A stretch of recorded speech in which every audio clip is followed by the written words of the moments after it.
l'art de la guerre s'applique beaucoup mieux à l'économie de marché, qu'à la diplomatie. En diplomatie, il faut paquet de vainqueurs, il faut que tout le monde y gagne, alors qu'en économie, c'est une lutte pour la vie, et donc il faut vaincre.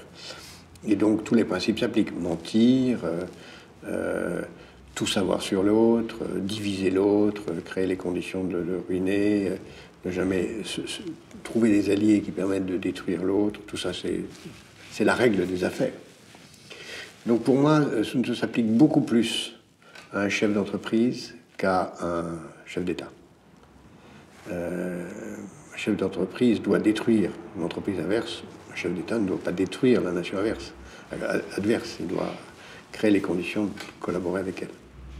En politique, il s'agit de gagner, donc de battre l'autre. Donc là, ça s'applique mieux. Et évidemment, les règles de base, c'est toujours les mêmes. Trouver les alliés avant les autres, connaître le point de vue de l'autre avant les autres, créer les conditions de diviser pour régner. Enfin, tout ça sont des principes tout à fait fondamentaux.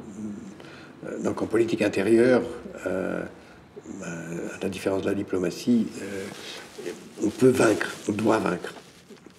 Et le cynisme de Sun Tzu est parfaitement adapté à la réalité politique.